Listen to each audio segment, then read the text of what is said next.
my name is Sarah, welcome back to my channel. Today's video is going to be a little bit different than from what I usually do.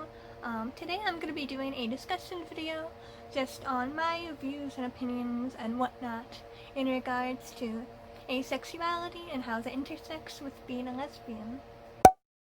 So yeah, for those that don't know yet, I haven't been super open about it on my YouTube channel yet, but I have been a little bit more recently on Twitter. So if you don't follow me on Twitter, go ahead and do so. I'll link to most of my Twitter accounts in the description below. But I am a lesbian, but I am also asexual. And I just tend to see so much misinformation being spread around online about asexuality, sometimes by other lesbians. Like, I'm not going to overgeneralize and say that all lesbians are doing this, but it is a thing that happens a lot within the Twitter queer community, and as someone who is both a lesbian and asexual, it bothers me quite a bit that there seems to be just so much negativity between the two orientations that really doesn't need to be a thing. So even though I don't think I can change everyone's mind with this one video, I'm hoping that with this I can try and at least educate some people on these subjects, just so that hopefully in the future less harmful information is being spread and shared on the internet. And also that those that maybe are also asexual lesbians can find this video and realize, hey, that's me too, and find comfort in that. That's something else I do hope for. I thought that I would just open this video with the definition of asexuality. I'm using the definition from Avon, which is a super helpful online resource, and if you have not checked out Avon yet, I will link them in the description. If you're just curious about asexuality, wondering if perhaps you are asexual, but don't yet understand it enough and want to learn more, definitely check them out. There's a lot of great information there, but the way they define asexuality on their website is as follows. An asexual is someone who does not experience sexual attraction. Unlike celibacy, which people choose, asexuality is an intrinsic part of who someone is. There is considerable diversity among the asexual community. Each asexual person experiences things like relationships, attraction, and arousal somewhat differently. Asexuality does not make anyone's life any worse or any better. They just face a different set of challenges than most sexual people. Asexuality is distinct from celibacy or sexual abstinence, which are behaviors, while asexuality is generally considered to be a sexual orientation. Some asexuals do participate in sex for a variety of reasons. And then I'm also going to read out their description of what it means to be homo-romantic. A person who is romantically attracted to a member of the same sex or gender. Homo-romantic asexuals seek romantic relationships for a variety of reasons, including companionship, affection, and intimacy, but they are not necessarily sexually attracted to their romantic partners. The sexual counterpart to homo-romantic is homosexual. Most homosexuals are also homo-romantic. Basically, the split attraction model, for those that don't know about it, in its simplest form, it is a way of separating both sexual and romantic attraction, because the two don't always match for every person. Like, if you are both homosexual and homo-romantic, that is fantastic, but if you aren't, that's great too. Your romantic and sexual orientations do not always have to match.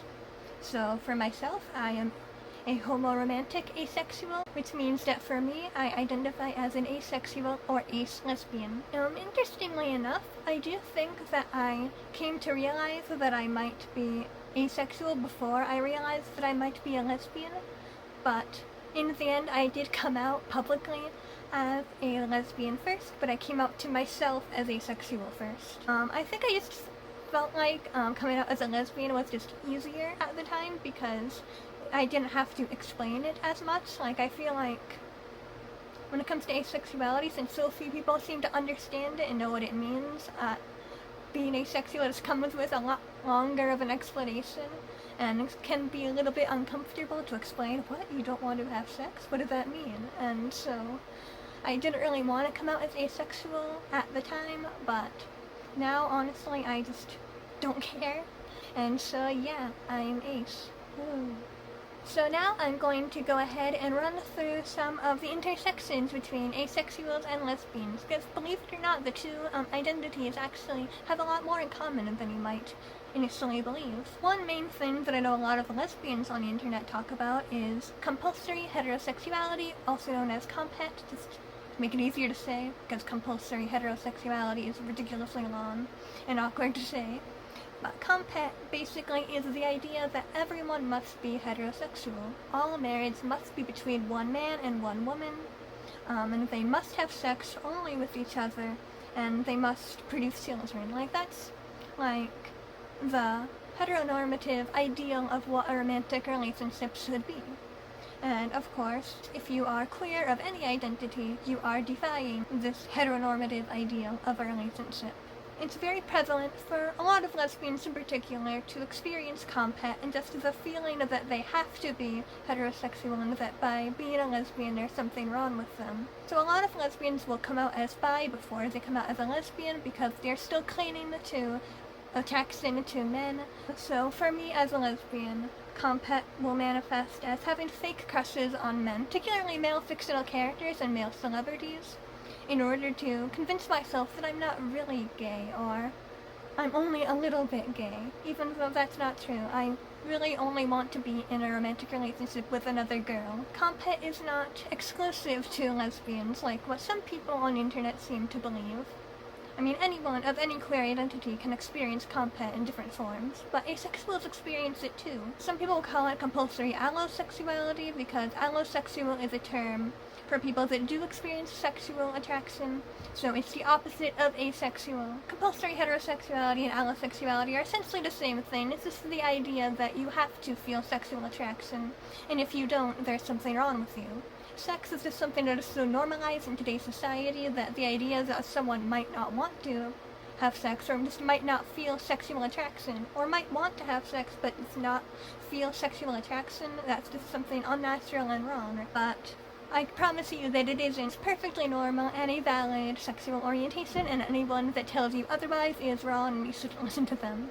I promise that you are valid and your asexuality is inherently queer, as it is going against heteronormativity. But I know what many people are going to say.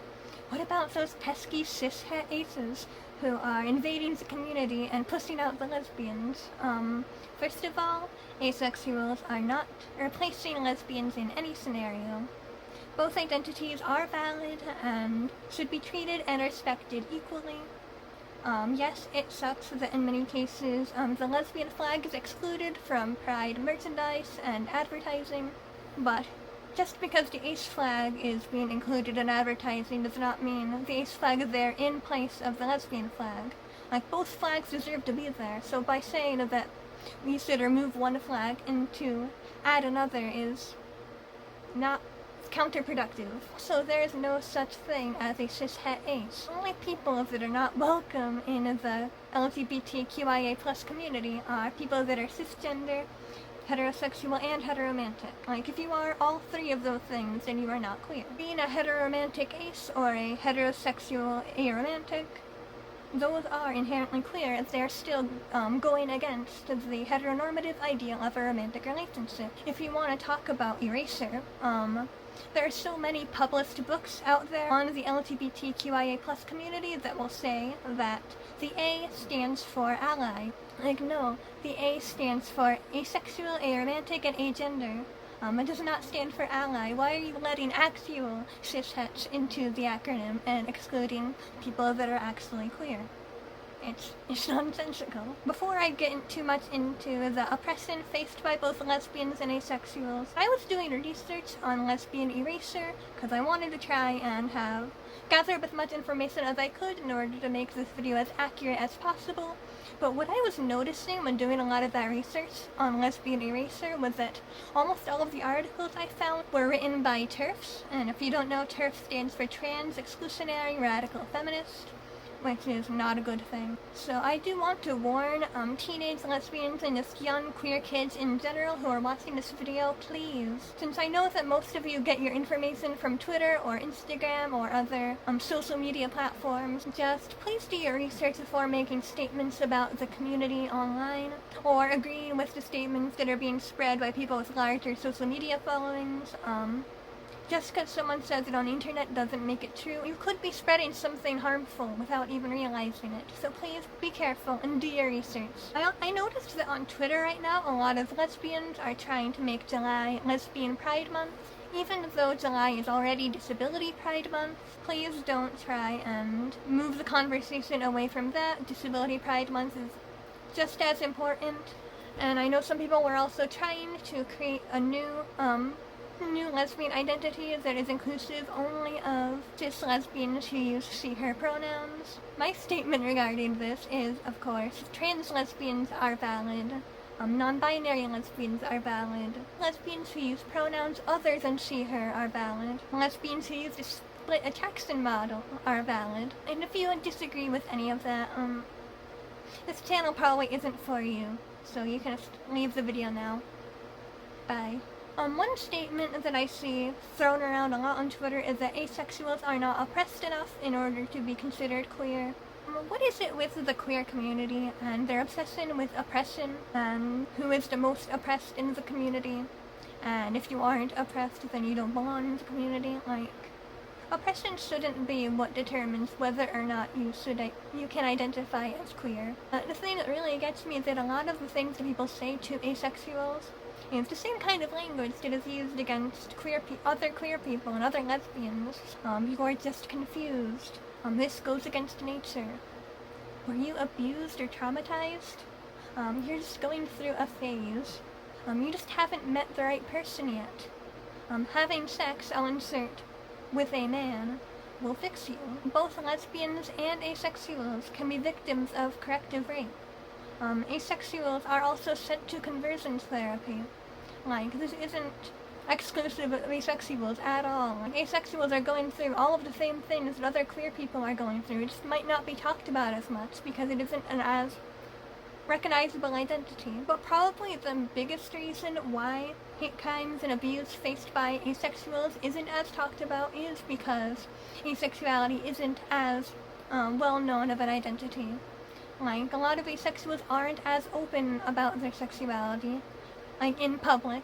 So it's true that a lot of abuse that they will face is more private as well, and within their own family or romantic partners. Again, I'll say corrective rape, even by an asexual's own romantic partner, is still something that happens. But also, discrimination and death threats and other just hateful things being said online by other queer people is still harmful and still oppressive and should not be happening. So please, stop doing it. On a final, happier note, in the 80s, a term was coined called bambisexual or bambi lesbian, and it means a lesbian or sapphic person who is more interested in cuddles and kisses than having sex. And I did think it is the cutest term ever, and we should totally bring it back.